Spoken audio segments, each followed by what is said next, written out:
की, भारत माता की, भारत माता की, गंगे मैया की, गंगे मैया की, यमुना मैया की, यमुना मैया की, शीतला माता की, शीतला माता की, बेड़ी माधव भगवान की, बेड़ी माधव भगवान की, प्रयागराज भगवान की।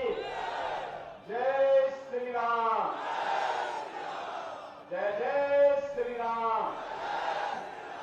नमः पार्वती पतिये हर हर। मंच पर उपस्थित उत्तर प्रदेश सरकार में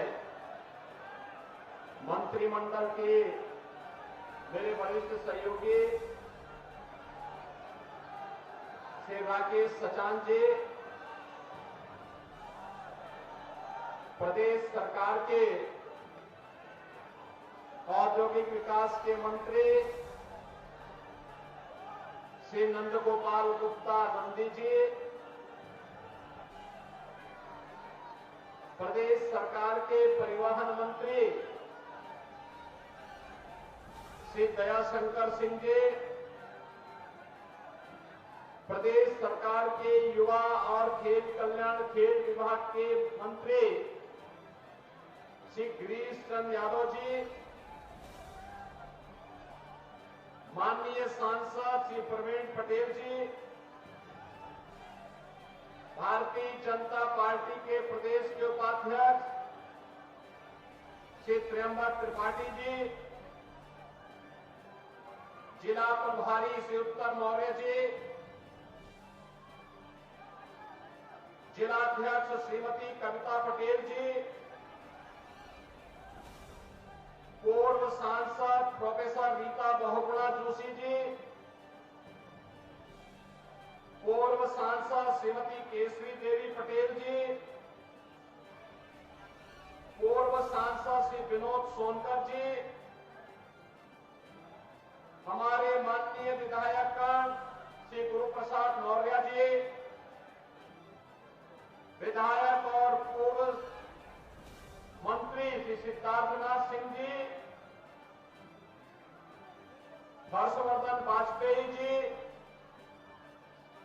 सुरेंद्र चौधरी जी, केपी श्रीवास्तव जी, वाचस्पति जी, पीयूष रंजन निषाद जी, महापौर गणेश केसरवानी जी, जिला पंचायत अध्यक्ष डॉक्टर वीके सिंह जी, पूर्व विधायक श्री उदयभान करवरिया जी, श्रीमती निर्मला पासवान जी और भारी संख्या में प्रयागराज के फूलपुर में भारतीय जनता पार्टी अपना दल, निषाद पार्टी और स्वहदेव राजभर पार्टी के प्रत्याशी श्री दीपक पटेल को अपना आशीर्वाद प्रदान करने के लिए उपस्थित मेरे सभी बहनों और भाइयों, प्रयागराज की इस पावन धरा को मैं नमन करते हुए आप सभी का अभिवादन करता हूं, आपका अभिनंदन करता हूं। बहनों और भाइयों, मुझे आधे घंटे पहले आना था। कल मैं वाराणसी में देव दीपावली के कार्यक्रम में था। देश के महामहिम उपराष्ट्रपति जी आज वहां पर उपस्थित थे। देवताओं की दीपावली हमारी काशी में कैसे होती है, दुनिया ने देखा और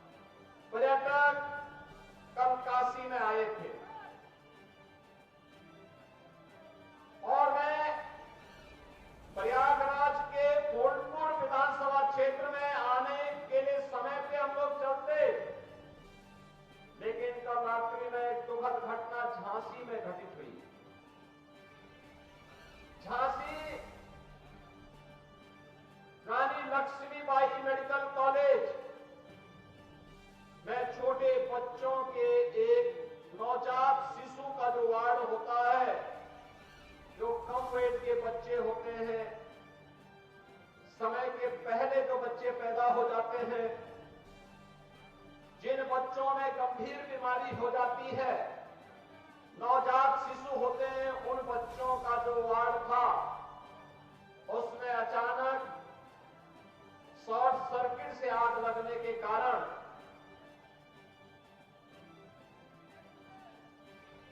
वहां पर एक दर्दनाक घटना घटित हो गई थी। 10 मासूम बच्चे उस अग्निकांड की चपेट में आ गए थे। तो उसी की व्यवस्था में वहां पर शेष 54 बच्चों को सुरक्षित निकाला जा सके और उन बच्चों को उपचार की व्यवस्था की जा सके,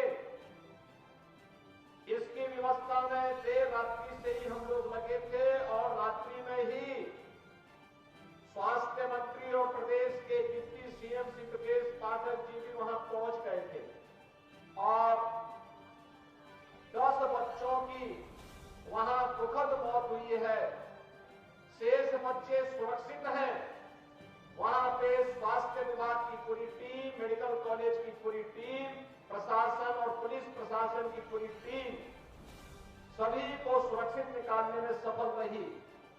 लेकिन मेरी संवेदना उन सभी परिजनों के प्रति है जिन्होंने अपने मासूम बच्चों को खोया है और मुझे लगता है कि संवेदना के इस क्षण में हमारी संवेदना इस प्रकार की दुखद और दुर्भाग्यपूर्ण घटनाओं के प्रति होनी ही चाहिए।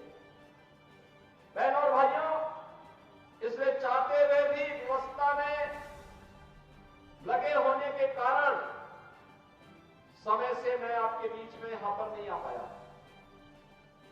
आपने जो उत्साह यहां पर दिखाया है, फूलपुर में फिर से कमल का फूल खिलना है, इसके लिए जो आपका ये संकल्प है, उसी के लिए मैं आपके पास आया हूं कहने के लिए।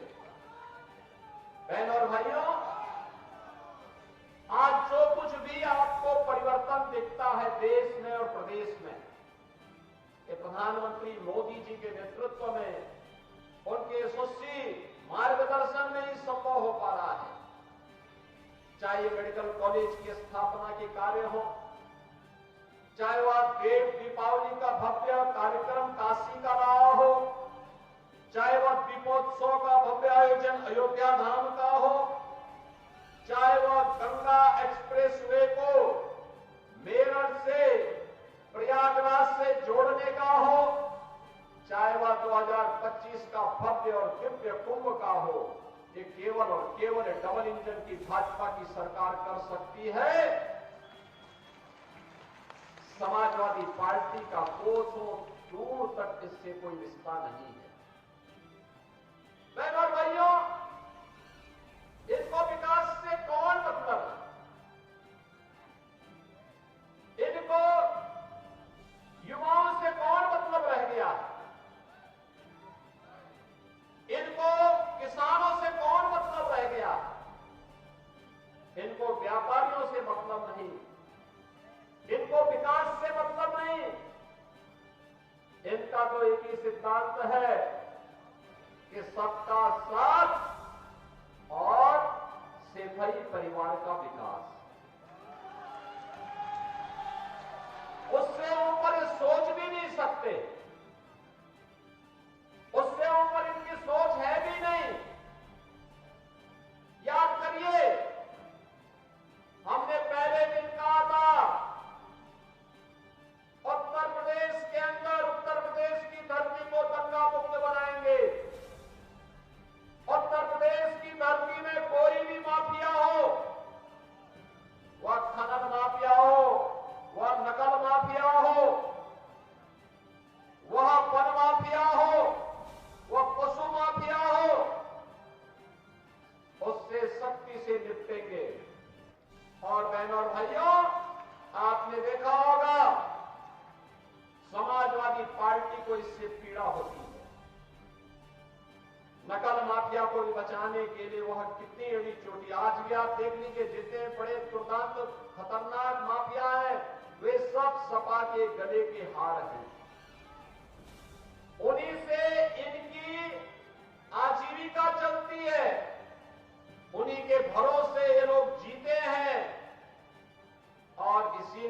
युवाओं के लिए शुचितापूर्ण तरीके से परीक्षाएं हो, जब सरकार उन युवाओं के हित के लिए कार्य करते, हमने तो पहले दिन कहा था कि युवाओं के भविष्य के साथ खिलवाड़ करने वाले के भविष्य के साथ फिर हम भी खिलवाड़ करेंगे।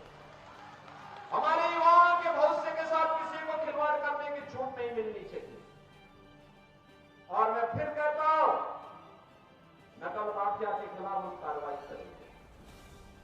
किसी भी युवा के भविष्य के साथ खिलवाड़ करने की छूट नहीं देंगे किसी को।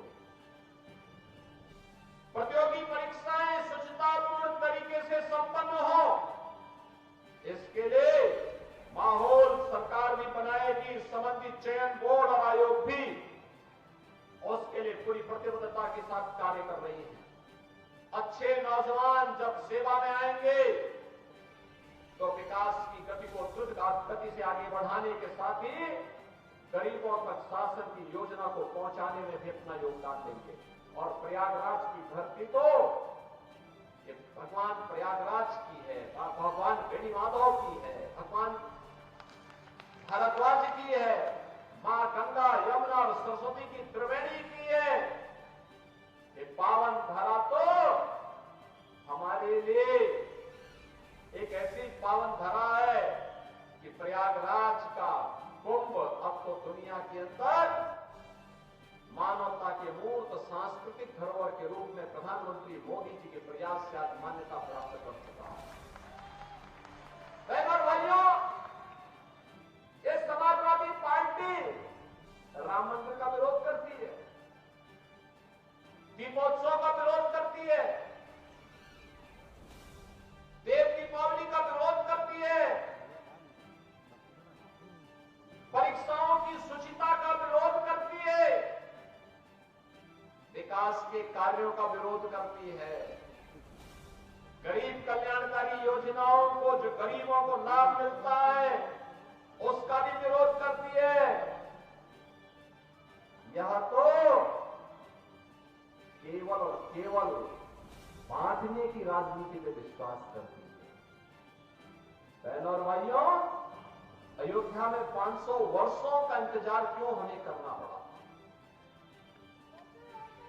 क्यों करना पड़ा था? क्योंकि हम बटे थे।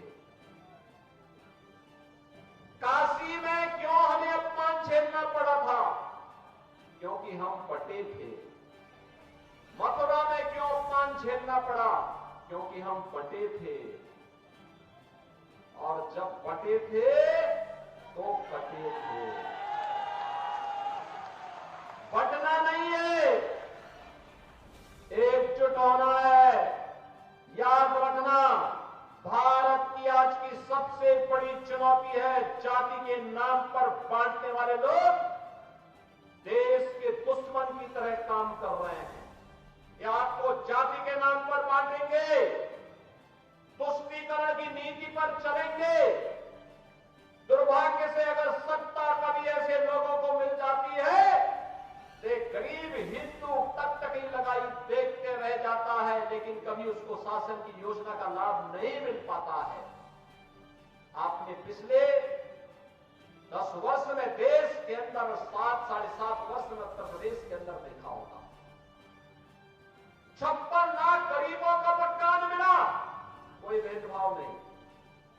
2.5 करोड़ से अधिक गरीबों के घर में शौचालय बने, कोई भेदभाव नहीं। लगभग 2 करोड़ गरीबों के घर में उज्ज्वला योजना का रसोई गैस का सिलेंडर पहुंचा, कोई भेदभाव नहीं। बहनों और भाइयों, 1 करोड़ 56 लाख गरीबों को फ्री में बिजली के कनेक्शन मिले, कोई भेदभाव नहीं। 14 लाख किसानों के बिजली के बिल, ट्यूबवेल के बिल माफ किए गए, कोई भेदभाव नहीं हुआ। करोड़ों किसानों के से हम उनके धान और गेहूं की एमएसपी के दाम पर उपज खरीदते हैं, कोई भेदभाव नहीं हुआ, कोई भेदभाव नहीं हुआ। प्रदेश में 15 करोड़ और देश में 80 करोड़ गरीबों को फ्री में राशन दिया जा रहा है, कोई भेदभाव नहीं। 1 करोड़ परिवारों को उत्तर प्रदेश में वृद्धावस्था पेंशन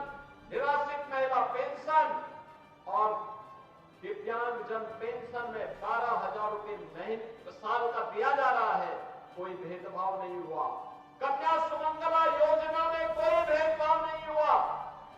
स्वामी विवाह योजना में कोई भेदभाव किसी बेटी के साथ नहीं हुआ, क्योंकि हमारा तो कहना है कि बेटी सबकी बेटी होती है।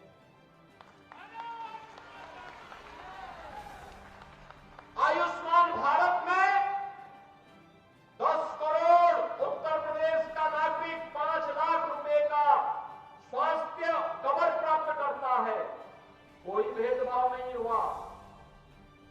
हमने तो मोदी जी ने तो एक ही बात सिखाई, सबका साथ और सबका विकास का।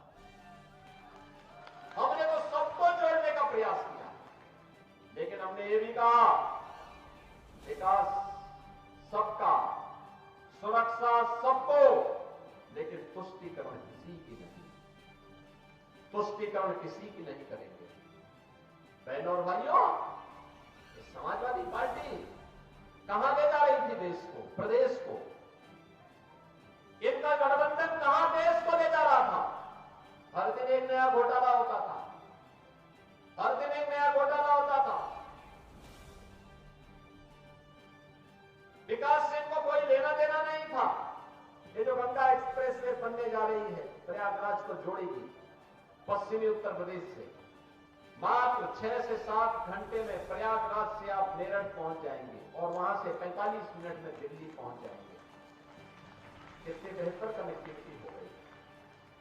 और इसीलिए बहनों और भाइयों, मैं आप सबसे कहने के लिए आया हूं, ये समाजवादी पार्टी आपको गुमराह करेगी। इनके तमाम ऐसे लोग घूमेंगे, सोशल मीडिया प्लेटफॉर्म में आपस में लड़ाने का कार्य करेंगे। हमें इतिहास से सबक सीखना है, और मैं इसीलिए कहने के लिए आया हूं कि प्रदेश सरकार ने जो आपसे कहा था, आप याद करिए, इसी मंच पर श्रीमती जयापाल भी है, पूजा पाल भी है। क्या हुआ था इन लोगों के साथ? किस प्रकार का अत्याचार हुआ था? कोई पूछने वाला था? कृष्णानंद राय भारतीय जनता पार्टी के विधायक थे, क्या हुआ था उनके साथ? कृष्णानंद राय के साथ रमेश यादव भी थे, रमेश पटेल भी थे, 7 अन्य लोग थे, सबकी निर्मम हत्या कर दी गई। इस समाजवादी पार्टी से जुड़े हुए माफिया, इस दुर्दांत माफिया निर्दोष हिंदुओं की हत्या भी करते थे और फिर संपत्तियों पर भी कब्जा करते थे, व्यापारियों का अपहरण करते थे, बेटी की सुरक्षा में सेंध लगाते थे, धार्मिक स्थलों पर कब्जा करते थे और फिर पर्व और त्योहारों में व्यवधान डाल करके अशांति पैदा करते थे। आज तो मैं कह सकता हूं, हमारे उत्तर प्रदेश में न कर्फ्यू है न दंगा है, उत्तर प्रदेश में सब चंगा है, उत्तर प्रदेश में सार्वभौम शांति है। और इसीलिए बहनों और भाइयों, मैं आपसे कहने के लिए आया हूं, आप सबसे मैं यही विनती करने के लिए आया हूं, भाजपा के लिए चुनाव एक मिशन है, सेवा का, सेवा का एक मिशन है। समाजवादी पार्टी, बहुजन समाजवादी पार्टी के लिए चुनाव एक व्यवसाय है, अपने कारनामों को अंजाम देने का, जनता को शोषण करने का, अराजकता फैलाने का सर्टिफिकेट प्राप्त करने का, इनको अराजकता पैदा करने, भ्रष्टाचार पैदा करने, गुंडागर्दी फैलाने, कर्फ्यू लगाने, दंगा कराने, लूट खसोट करने का ये सर्टिफिकेट हमें नहीं देना चाहिए, कतई नहीं देना चाहिए। इनकी जमानतें जब्त होनी चाहिए। और यही कहने के लिए आज मैं आपके पास आया हूं। भारतीय जनता पार्टी, अपना दल, निषाद राज पार्टी, हमारे जितने भी सहयोगी दल हैं, इन सब ने श्री दीपक पटेल को प्रत्याशी बनाकर के आपके बीच उतारा। बहनों और भाइयों, वे अनुभवी और कर्मठ कार्यकर्ता, अनुभवी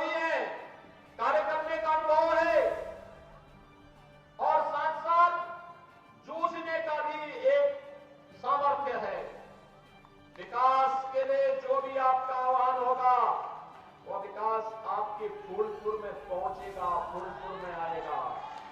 उसके लिए फूलपुर वासियों को फिर इधर उधर जाने की आवश्यकता नहीं पड़ेगी। अच्छे लोग चुनेंगे तो विकास